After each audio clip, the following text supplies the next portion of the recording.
Welcome to Moonbase 2.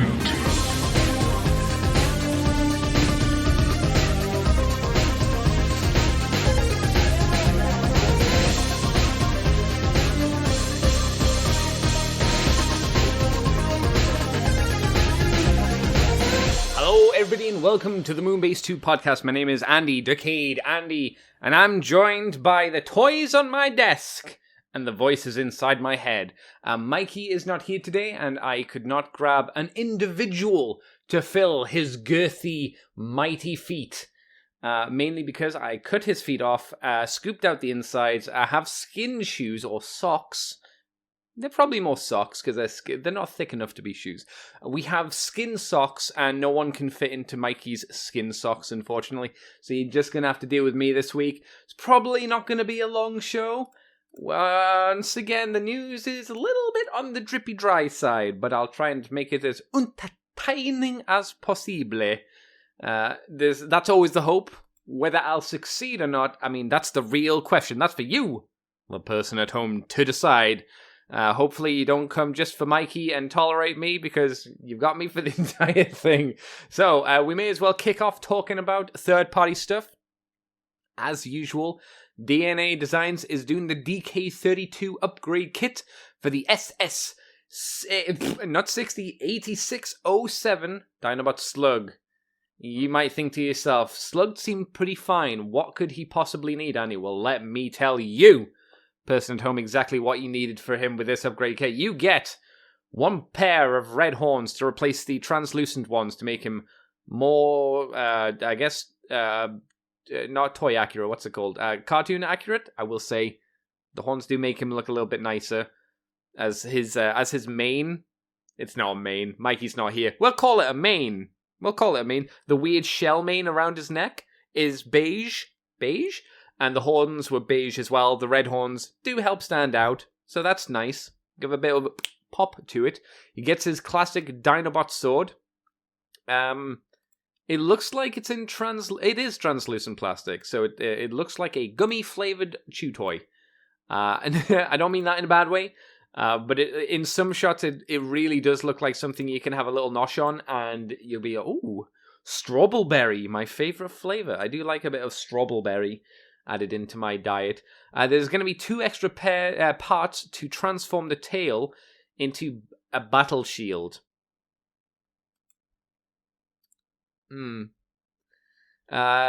can use this as somewhere extra to store the horns.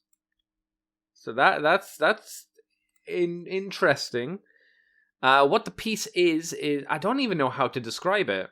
But clearly you can pop the tail parts off and pop them onto this rig, and 2 or 3 pieces go together, and then boom, you've got yourself a fancy shield. Is it okay? Yeah, it's thematic. It looks like a Dinobot shield that he'd use. I don't know what to say apart from like, yeah, it's okay. It's not bad. It's not like one of the most essential things. It feels like we've got a budget that we need to ensure that the customer's getting the budget. We're not going to change how much it's going to cost. It's going to cost probably the same amount as their usual upgrade kit, so we need to add the value. This is the random kind of, should we do something? Yeah, this will do. Maybe they did it so you can take the tail pieces off. I don't know how this slug figure works, because obviously I don't own it. Maybe it's the case that the tail pieces, or the tail piece, singular, plural, I'm not sure, was extra kibble. And it was just a nicer way to incorporate it. You pop it off and pop it onto this, and it's a little bit cleaner. Maybe that's the reason. I could buy that. I could believe that for $1. And finally, I guess this is the part that makes it probably more expensive. We get an exosuit Daniel, or Dagnall, if you're a fan of Stargate SG-1. Dagnall. There's a little pop for you people. It's a transforming exosuit, and it comes with a gun. Because when I think of a 10-year-old child, I think, yes, give that kid a gun. But I guess he's fighting giant space robots, so who cares? Who can get hurt under that? It's a lot more posable, obviously, than the official one, which came in the I'm gonna poop pose. I'm gonna poop super hard. There was no clear dome to it. This has a clear dome, and you can see Daniel's face on the inside. For some reason, the head has been sculpted out of what looks like Thornton's toffee. Not Thornton's. Thornberry's toffee? Oh, no, Werther's. I'm thinking Werther's Original. It looks like a Werther's Original, which is a hard caramel sweetie. For some reason, it's sculpted in that. I have a feeling they're not going to paint it, so it looks a little bit strange. Not terrible. It's hard to see the actual sculpt for the face because it is in this little translucent dome. So all the photos of it are kind of reflecting the light that they're using to take the photo. So we don't get a great look at that. It does transform into the the vehicle mode that's transformed into go-car, buggy, skateboard from the 90s. I don't know. It turns into that. And you can store the gun on the back in the booty if thou choose to. And it does have a decent amount of articulation. It seems like it's got knees, ankles, waist joint potentially. It's got elbows, shoulders. Quite a decent amount, to be fair.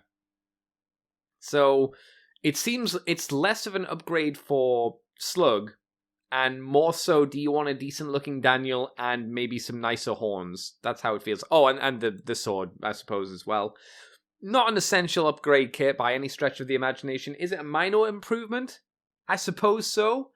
If the horns really knocked you, then this could be the perfect solution. If you want the sword, I guess this is the way to get it. But like I say, I think this is primarily, do you want a Daniel figure? Has your collection been screaming out into the night, into the void, that you must have a Daniel figure from Season 3? This is a set for you, people. It's not for me. Clearly, I don't have the toy. What would be the point getting the upgrade kit? That would be a bit redundant, wouldn't it? But it is there. And if you want to get it, we don't have any information right now, so you're just going to have to wait your little sausages out for that sucker to come up on your local Transformer third-party sites where you buy the DNA design stuff from. So, moving on next, we have our possible first images of the Transformers Rise of the Beast Battle Chargers Bumblebee. The Battle Chargers being the, I guess, the slightly cheaper, kiddier options for toys. And it's Bumblebee. He's not in a Camaro this time. The vehicle mode looks like it looks like a kind of a Destruction Derby kind of car. It's got a roll cage on it, or it looks like something like a roll cage. Those kind of cars that do those kind of racings where it's like, oh, this car's going to flip over. Let's make sure the driver doesn't die, put it in a roll cage. It's in one of those kind of cars. I'm not a car guy. You know this. Everybody knows this. Does it say on the thingy here what he turns into? No, he seems to just turn into a car. Hang on. Alt mode is similar to the off-road Camaro Bumblebee seen during Rise of the Beast filming. So it looks like the car that's on the set. So it's that. It seems to be in scale with the other figures that we've talked about. It seems to be... It doesn't have any elbows. It doesn't look like... I think the Primal looks like it has a bit more articulation. The one that we talked about last week or the week before. This one is a little bit better in terms of its color scheme, though. So it's got that. At the very least, I can say it's nice to see Bumblebee in not a Camaro mode. So that's something. How long will it take till he gets a Camaro mode? Will he have a Camaro mode in the movie? I don't know. In terms of the actual toy itself, though, it looks like it does the job for the scale and size class and toy range that it's going for. Is that condescending? Perhaps. It is the same size as a deluxe toy, though, if you wondered. Or it seems to be a similar scale to a deluxe size. Yeah, it's a similar scale to the... Fuck, what is that Bumblebee? I think it's the Earthrise Bumblebee. They've got an image of 3 Bumblebees. There's a movie Bumblebee, there's this Bumblebee, and then there's, like I say, the Bumblebee that was used in the War for Cybertron series, the Netflix one.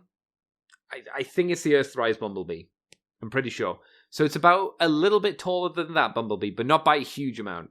So scale-wise, that's where he's sliding into. Again, the best I could say, guys, is at least he's not a Camaro. That's all. That's all you're getting from me. You can punch me, you can throw me into a ditch, but I swear that's all you're getting out of me for that one. In terms of the next story, we have a listing found. Everybody's ever excited for the spoiler listings. This time it's going to be a Legacy Deluxe Crankcase.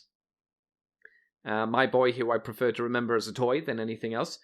We've got a little quote here. While there are no images, Crankcase, we've got a little toy description, so it seems like this is a little bit more solid than just listings.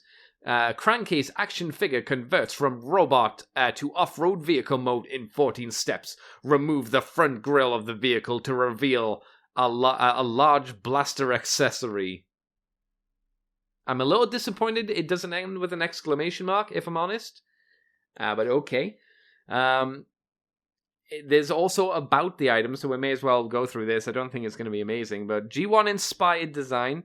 This Transformers Legacy 5.5 inches crankcase robot toy is inspired by the animated series, which he was never in. Once. Was he? Was he? I don't think he was. The Transformers, updated with Generation-style design. Whatever that means. Universes collide with Transformers Legacy. This epic line of Transformer toys brings together fan-favorite characters from across the Transformers multiverse. Two epic modes. Epic. Alright, gamer, calm down. Get back to playing Fortnite, whoever wrote this. Crankcase action figure converts from robot to off-road vehicle mode in 14 steps. Oh, that's the shit I just read. I'm not sure why that's under two epic modes, but... Harness the power of Energon.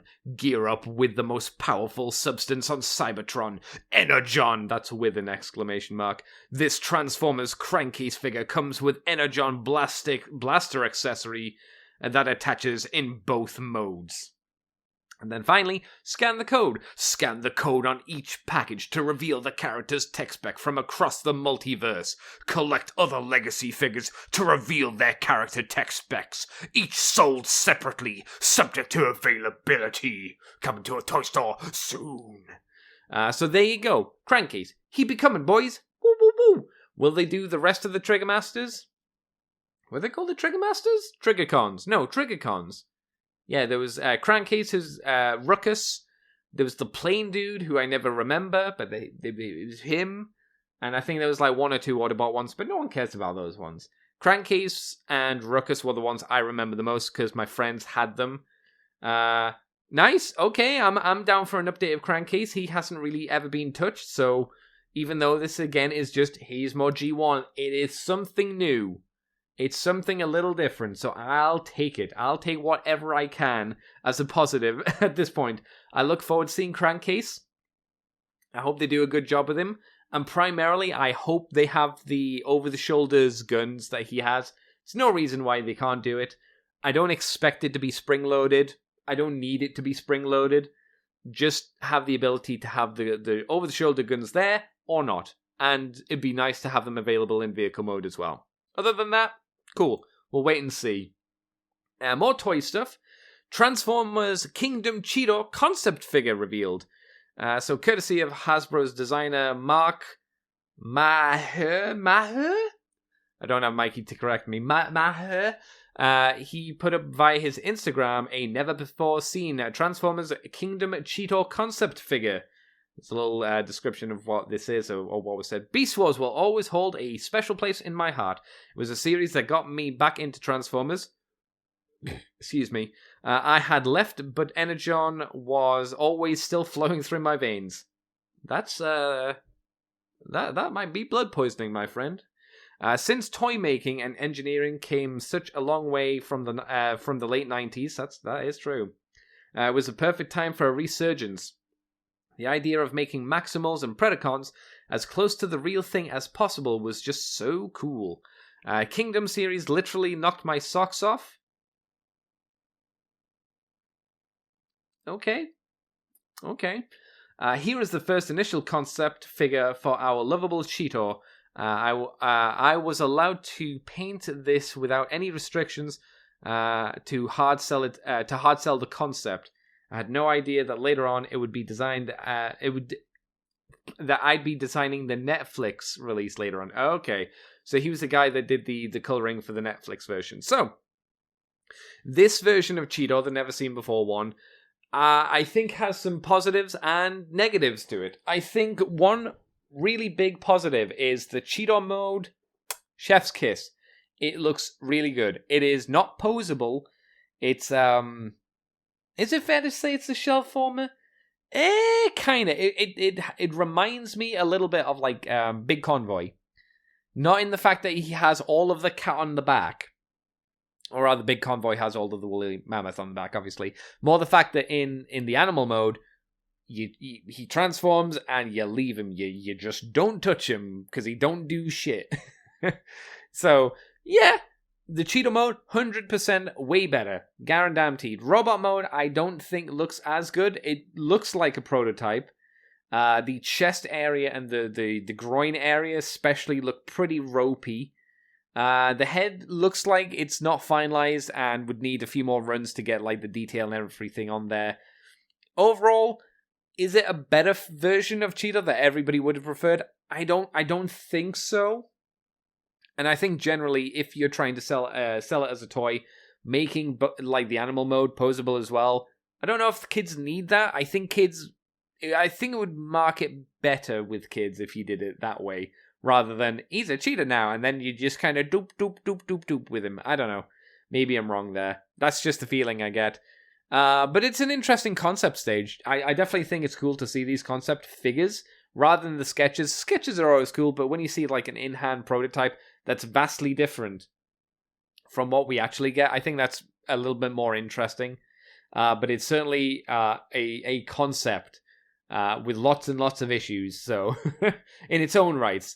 But very cool to see. Like it. If we see more of these, I will be happy.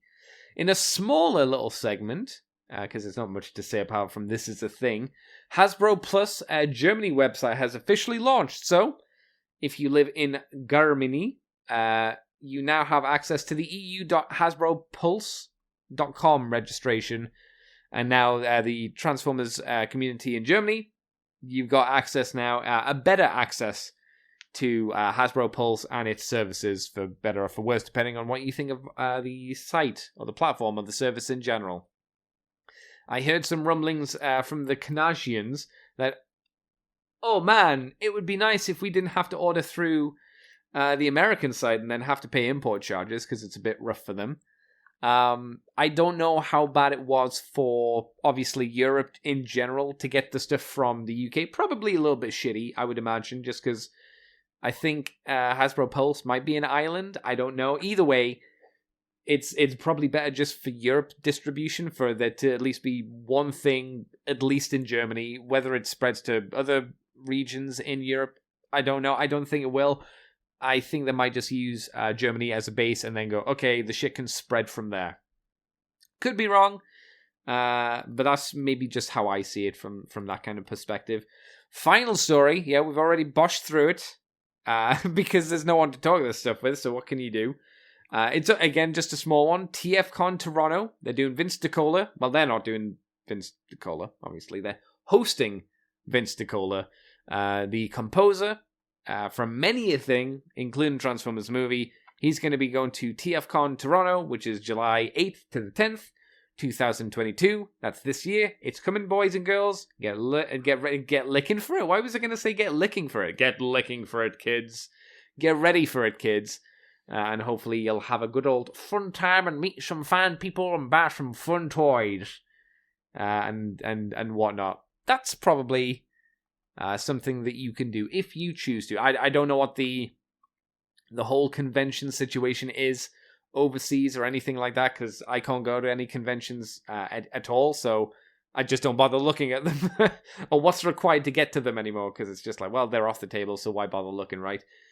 I think that is it. There's some minor stories which are like, here's some in-hand images of Red Shockwave. I feel we've talked about that. Places seem to be getting the legacy stuff in general, across America at least. I think they're coming over to UK distributors soon-ish. At least the online ones, they're getting them. I don't know about like main toy stores though, so keep your eyes out for that, UK peeps. If you're interested in such things and whatnot, they be coming. And I think like that was it. I don't think there was any other news. We were very, very light this week, but what can you do? That's just how it goes. That's sometimes how the cookie crumbles. I guess just move straight over to what I did this week. Well, first, I tried to find someone to cover for Mikey. I didn't find anyone. Here we are. In terms of what I watched, have I watched anything? I finished watching the Berserk 90s show, the 90s anime. I can't remember if I said that last week. Did I say that last week? Have I finished? No, I don't think I'd finished it, but I have finished it now. It's still good. It's still got issues to it, which I'm sure I mentioned last time, so I won't dwell on it too much. But I think my main big issue with it is how the series ends. It ends in a really abrupt way, which to me seems to suggest they thought they'd probably get another season or something like that. It's hard to say because most 90s anime, they would get one season and then be like, unless it was like incredibly well done or well received. I think most 90s anime was, okay, the anime's finished, go buy the manga, motherfucker. So it literally ends, it doesn't show how Guts escapes the eclipse. It doesn't show. The last few seconds of the scene, of the series, the credits end, another scene rolls, Guts is in Godo's blacksmithing place, ready to set off on his journey for the Black Swordsman arc. No explanation of what's going on, how he got there, how he got out of the eclipse. They cut Skull Knight out completely, which is a shame because Skull Knight's very cool, but they have to cut some stuff. I still think that generally with the pacing issues that the show had, and it definitely does, and because I've been reading the manga recently, they added more stuff for Adon, the commander of the Blue Whales from Doldry. He gets a lot more time. There's like one episode extra which has his introduction in, which was never there in the manga. And I thought to myself, especially when I was looking through the manga, why not cut out that one episode or the one part with him, like the unnecessary part? Actually, there's two. There's a raid on a camp, which I don't think happens in the manga, and then there is a raid on a castle that has a bridge connecting from one side to the other, where there's a guard post tower in the center of that bridge. That's not in the manga from what I saw, though I was skimming that through those chapters, so maybe I missed it. But that's an entire episode. It's a big episode too. It's a full 22 minutes dedicated to Griffith, I guess, just proving once again that the Band of the Hawk are pretty essential to Midland. Okay, I get that. It is useful in terms of showing the audience that they are very useful to the king and to Midland in general. It's another victory under Griffith's hat. Bada bing, bada boom. Yay! Great. Give me Skull Knight. Skull Knight's a lot more important. Give me Skull Knight. Give me a concise, good ending to the eclipse. Do that, you know? Show how Guts gets out of the eclipse. Show the ramifications of what it means to be branded. Show the ramifications of what happened to Casca, you know, and all that jazz. But now, 90s anime. What can you do, right? What can you do? It's still enjoyable. That's why then I decided to watch the last movie. I do like the Golden Arc movies. They're what got me into Berserk, but they are because they are compilation movies. They have better animation when it is 2D. They have a lot of really bad CG animation. But they do tweak things and cut out a load of stuff. They actually put in Skull Knight, and they have a small quick reference to Puck, one of the characters who's essential to the series, but was cut out of the 90s anime. He's only got a brief part here, which is fine, because he only had a very, very brief part in the manga in that section. But they actually do have Skull Knight. They actually do show how Guts escapes the eclipse, and they show all the stuff that I was telling you about. They show the ramifications. They show Guts moving on to the next part of his journey. It ends in a much more satisfying way, even with all the stuff that they have to just remove from the show to make it work. Because obviously, was it 25 episodes? And they got almost all of it. They got almost all of it with, like I say, cutting some stuff from the 90s to three movies. Excuse me. 3 movies which probably clock in at about... I'm guessing how much the runtime of all three movies is. It's probably something like, 4 to 5 hours, something like that, because the first one's 75 minutes. I think when you combine it with the second movie, it's about 2 hours something.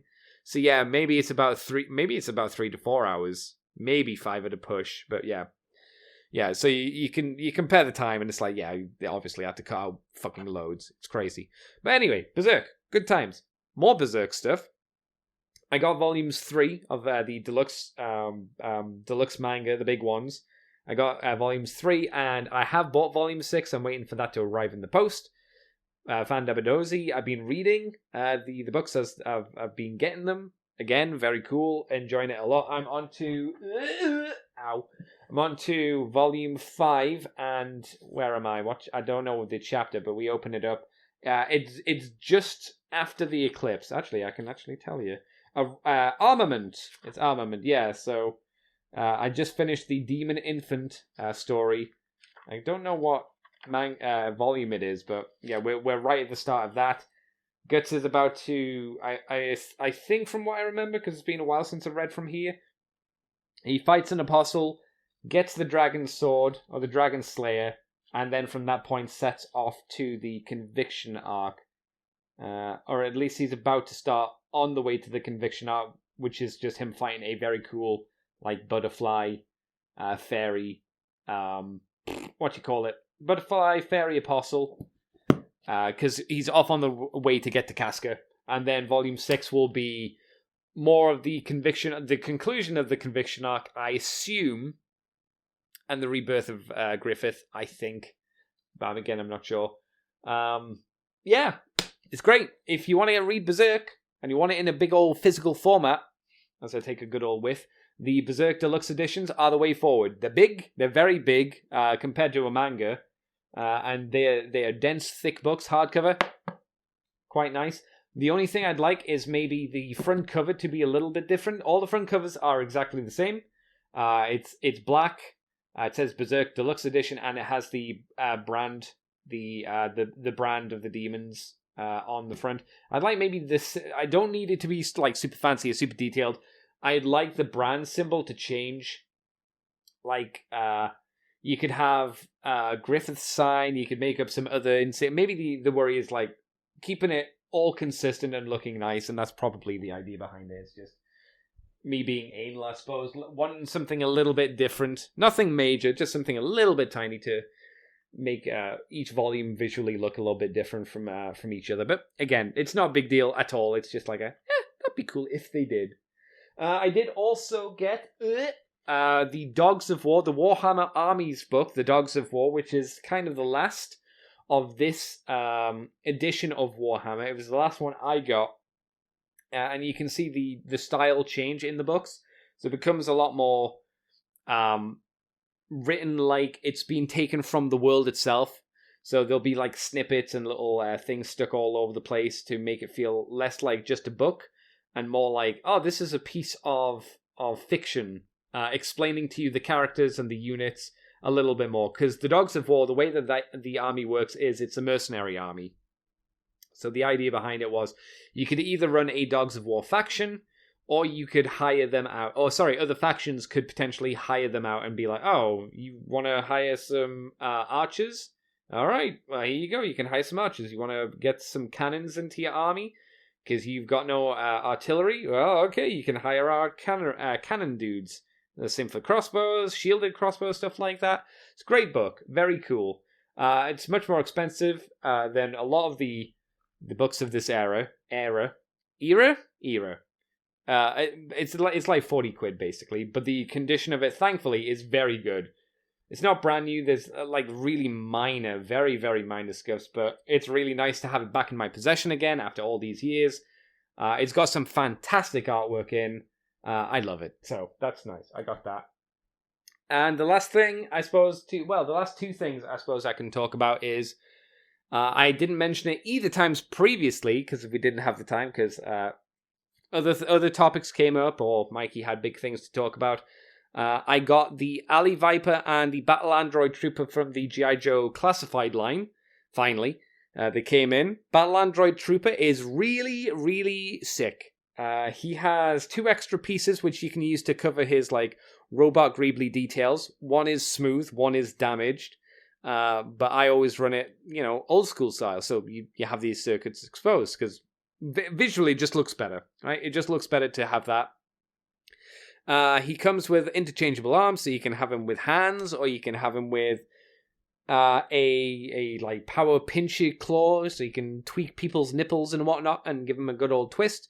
Comes with a flamethrower-ish kind of hand, and then a drill butt plug. I don't know. It looks like something that you can insert into someone. Maybe it's a laser gun. I don't know. But you've got that as well. And he also comes with a basic pistol, which you can holster on the side of his leg. He's got a similar issue that most of them do, which is like you have a rubber belt that is connected with plastic to a ankle holster or something further down the leg. And as you move the leg that holster's attached to, the belt bounces up and down, because obviously it does, because getting pushed up by the wire that's connecting the 2 parts together. Is it a shame? Yeah, it's always going to be a shame. Is there a better way to do it? Yeah, the better way to do it is probably just have the gun holster stuck on the side of the leg. That's probably the better way to do it, in my opinion, and then have the belt just stuck on as well so it doesn't move. You can still have them as separate pieces, because they're cast in yellow versus the black that the figure's cast in. That's fine. But you could just like glue these in place and not have them connected, I think. I don't know whether the gun holster is maybe done like this, so when you're pushing the gun into it, there's no worry about like you breaking the glue effectively or doing something like that. Maybe that's the idea behind it. Maybe I'm stupid. They do have the usual issue of the G.I. Joe figures where the hips are very, very tight. Very tight, to the point where I probably need to get some like shock oil or some kind of oil to like goop into him and lube him up just a little bit, just to loosen those legs and let his hips fly open, Oh, he does come with another head as well. He comes with an extra head, which you can change out, which is you have the normal Battle Android Trooper head, and you've got a damaged head, so you can see his robot eye underneath. Cool figure, looks great. I got one because I'm not an asshole, and probably because I can't really afford multiple dudes. Alley Viper, visually very cool, a little bit more faffy to deal with in some ways. The way that he's done the ankle guards, they're separate plastic, and it looks like they've been stuck on the wrong legs, because no matter what you do, they do not look quite right, however you angle the feet. So I think generally the assumption is that when they were gluing these parts onto the figure, they glued them the wrong, the left side on the right side and the right side on the left side. So it always looks a bit weird visually. Good thing about Alley Viper. Another bad thing is he has a backpack. It seems like it's quite easy for the backpack to come out and dislodge itself, which is a bit of a shame. He's got a big shield. That's very cool. He has a knife. 2 knives? No, he has 2 knives. He has 2 knives. He has a little gun, or a pistol, as they're usually called. He has a submachine gun. With a really weird, like the way that the ammo connects into the submachine gun's weird. Like when you think of a gun, you think that the ammo clip is like you have your trigger handle, and then your ammo clip's like a little bit forward from that, right? For some reason, the ammo on this submachine gun is more where imagine where the trigger hand is, right? And behind that you've got the stock, and on the stock, that's where the ammo goes into, or around there. For some reason, I don't know why. I don't know why someone designed the gun like that. Maybe there are guns that are like that, but it makes it very difficult for Alley Viper to hold that gun with the ammo clip in, because the ammo clip is you want to obviously like tuck the stock into the inside of the arm, right? So he's bracing himself. Because that's a natural shot, if you're going to pose a figure that with a gun, with a stock, generally you want the stock to be like going in towards the armpit, right? Generally speaking, because of the ammo clip, makes it way harder to do that. So unfortunately, it's just like you don't bother. The ammo clips are removable, so that's nice at the very least. He has a gun on the back, which you can put in a harpoon. I think the idea is it's like a harpoon gun. I thought it was a shotgun. It looked like a shotgun to me with a sight on it, but I think it's meant to be like a harpoon gun, so you shoot up and then you can climb up a building. It doesn't provide you with any string, but it does have like a hole on the gun and a hole on the hook, which I guess if you wanted to, you could get the rope yourself and, do that. A little bit of an issue is putting the hook part or the harpoon part into the gun. It's very, very, very, very tight. Very, very tight. A little bit scary, so I wouldn't personally be pulling it in and out myself. Hey-ho. His mask as well that goes over his face, his orange mask, is a little bit on the thin side. A little bit scary. I saw a review which said, make sure you don't sit on it. Generally, personally, as well, I would say, don't sit on your toys. Don't sit on your toys. When you get a thing like this, when it's a very thin mask, get it on your figure, never touch it again. Or pull it off. Don't be pulling it on and off. You're begging for breakages if you're doing like that. He does come with, as well, another standard assault rifle, but because his hands are so full of other guns and stuff like that, he can't actually store everything on him. Bit of a shame. Unless you make him hold, like, the submachine gun in one hand and the assault rifle in the other hand. Maybe you could do that, sure. But I just gave the assault rifle to the battle android trooper instead, because he doesn't have a assault rifle, a double-handed weapon. And I was like, you know what? I think he looked quite good with an assault rifle. I was like, yeah. That'll do. So yeah, as usual, the G.I. Joe figures I do like. They're not perfect. They have issues to them here and there, but they're not bad. They're solid. I'm enjoying them a lot. I look forward to getting Storm Shadow and Crocmaster, who are coming out at some point in the future. And I've also got to order Tomax and Zaymot, the Crimson Twins. And I think they're coming out before. I think they're coming out before Storm Shadow and Crocmaster, which is weird. I might be wrong, but I'm pretty sure that's the case. Huh. And the only other thing that I did this week was we finished Elden Ring on stream. Wah! It's all finished. I did have to bitch out and go the cheap route of using my Mimic to help me with Melania, who was a monster of a boss, and I spent a 2-hour stream trying to beat her, and got her to a second phase only twice. Only twice. I'm sure there are other people. I've seen videos of other people not having as much difficulty as me, but that doesn't help me get through. I tried my best to get through on my own, because I think I might do the problem with doing a podcast on Elden Ring for like a woo-woo episode, right? The problem with doing one of those is I feel most people who would listen, I don't know, maybe people in the audience, send me a message over Twitter, send me a message over, the usual places to let me know, would you like me to talk about Elden Ring myself?